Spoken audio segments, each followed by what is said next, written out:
A good dancer will aspire to execute the perfect pirouette. It requires skill, training and preparation.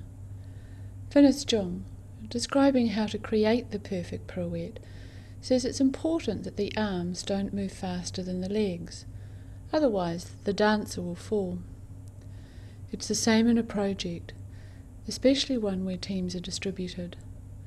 We need to ensure that all team members work together, that one side is not moving at a different pace from the other, and that the arms know what the legs are doing. Unbalancing is not limited to ballet. I was involved as a team leader in a collaborative project where teams were dispersed.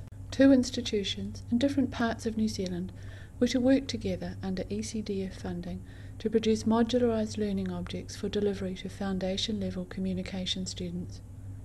We started off well. Meetings, a fantastic program, an excellent communication plan, risk management procedures, all 9 elements of the project management body of knowledge were in place. The project management was impressive and thorough.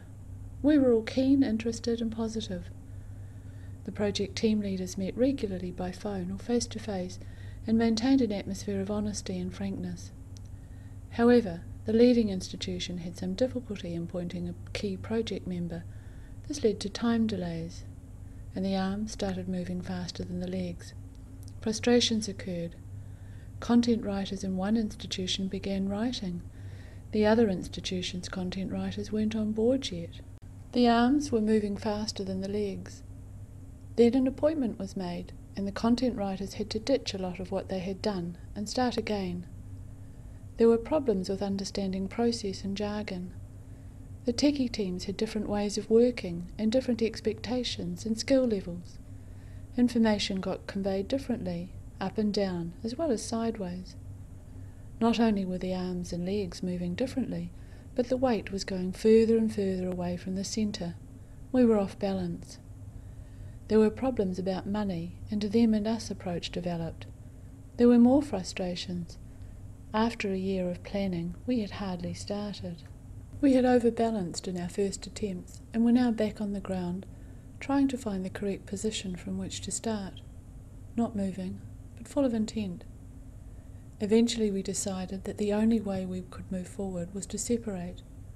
In record time our team created 3 modules using multimedia, text and interactivity. We met the deadlines and felt justifiably proud of what we had produced. We had learned new skills and worked as a team. We had needed to work together in our own institution before we could collaborate. We executed our pirouette, but we wondered how much better it could have been.